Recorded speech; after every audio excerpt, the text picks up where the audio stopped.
We choose to ignore this, but we are different. Not all colors are the same. Mixing the colors will become something different. Imagine you're a painter with a color palette and you decide to mix the colors up. By mixing the colors, you have created something indistinguishable from each other. Likewise, distinction of the notes on the keyboard. When you press one key and you press another key, they all sound totally different.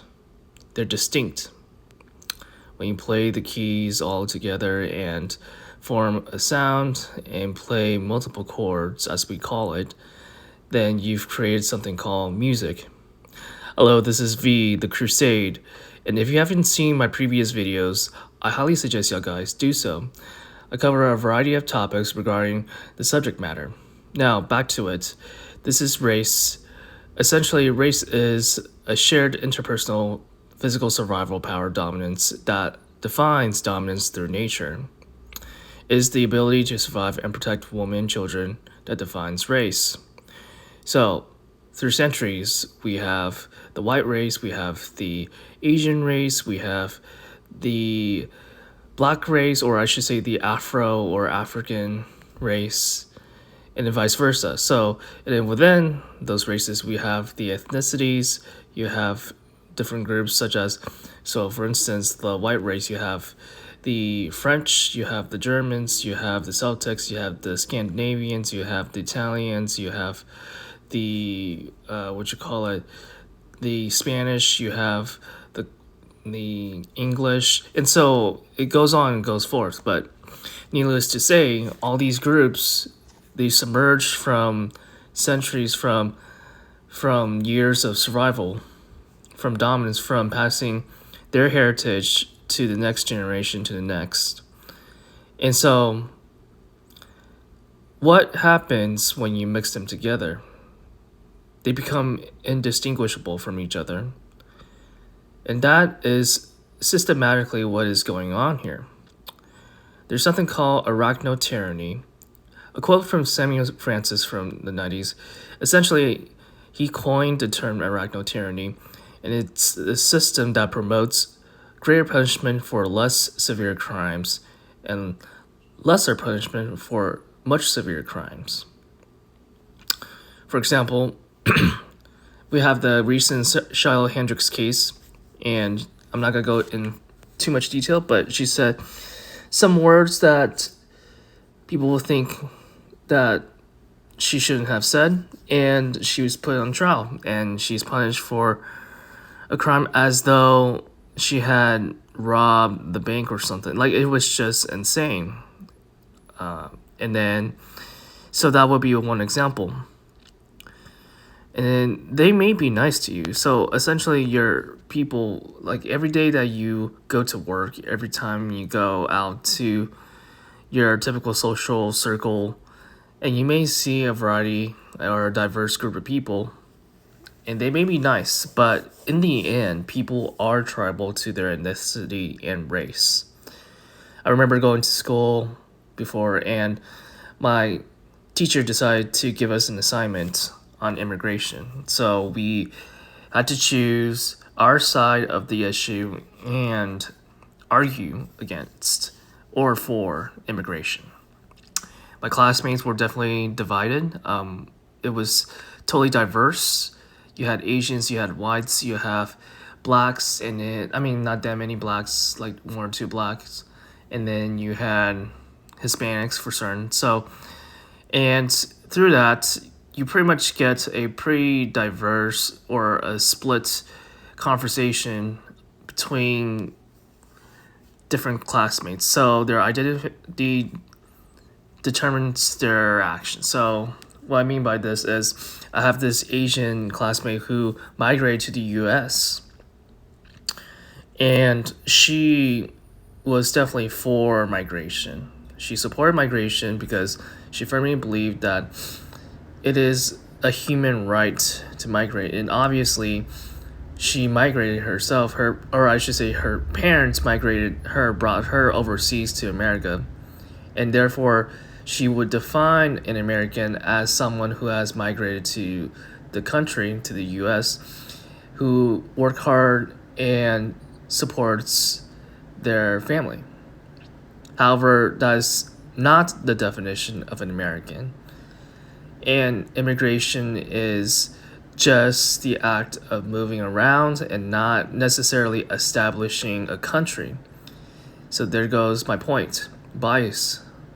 So the slow systemic takeover of order and identity through the justice system by implementing more non-white people to govern white people. This is why you see a lot of black protests against white judges. Like, for instance, the Carmelo Anthony case. It becomes so prevalent, and some people scratch their heads. Why even bother? Well, I mean, there's certainly people who are there just to rip off or grift, if you will, grift the situation and profiteer from it. But then, of course, there's definitely a lot of people there to do it because they know that human beings are tribal by nature.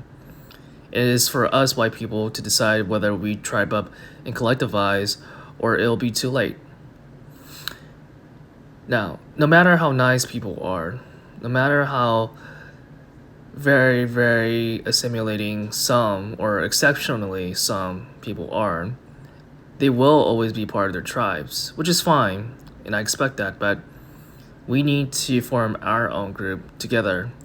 And if we don't, we won't be able to have our country again. This leads me to the bread and butter of this video, the $20 burrito. Now, if y'all haven't heard or know about the situation about the burrito, the cost has went up to $20. Yes, I said it, $20. And this was brought up at the TPUSA. And there was a debate going on about it. And essentially, Ben Shapiro and Dan Crenshaw, they were all like, well, you should just be like us. Stop spending so much money. You should stay home and cook and eat ramen. And it's just not right. Okay? The $20 burrito exists to serve the government, not the people they represent. Oops, I said too early. There are already non-whites who are part of the government, whether the House or Senate. They also operate in our judicial system too. The point isn't if I can't cook or save money, but rather bearing the thought that I need to work extra hard for people who aren't even my people. This is clearly a silent example of anarchotyranny. Burrito versus stamps. So I want you guys to think a little bit clearly about what's going on. Systemically, we are breaking down how our people are functioning, and it's been going on for quite a while. I just feel like a lot of white people are starting to wake up. I know a couple of my friends who I talk to, they are waking up. They talk about this issue. I talk about it. It's more like a side joke, but it is still serious. But they know, and I know that they know. They realize that our system is starting to become showing its true colors. And when you fully realize that, you know that our whole government entity is divided by different tribes of people. So again, this is a problem. And a lot of people try to make it like it's a less issue, or they put it in the back burner and pretend that, well, really, it's just that people are just corrupt, or I should say, people are there to gain some profit or monetize from what they do, which is part of the story, but you have to realize that people are already tribal way before they could get into our government, way before they could even reach that kind of position, that level of power. And it would just only be a matter of time before more of these people, these non-whites, show up, because they really don't have the same interests that white people have. Which is the whole point of this video, is to let y'all know that race is centerfold. It's the axiom of our identity. And if you choose to not realize that or recognize that as the pinnacle of our daily problems of what we're going through as people, then we're not going to survive this. we're unable, one of these days, sooner than later, we're just going to be like a Rhodesia, which I will and I can cover later on. But essentially, that's like letting a group of people who we don't identify with, to govern us, and it's not going to be pretty. Oh no, it's going to be ugly, which I could understand from their perspective. But was it for us? We are the Americans. We are the founding stock. We are the British Germanic people who came over, who established the U.S., who established the Union. We are those people, okay? And so it is up to us to get our country back. It is up to us to get our nation back. I know I speak mostly about Americans, but of course, also the West in general. They need to, all of us, all white people need to collectivize and get together. If you enjoyed this video, please like and subscribe, and also stay tuned for more videos in the future for more content.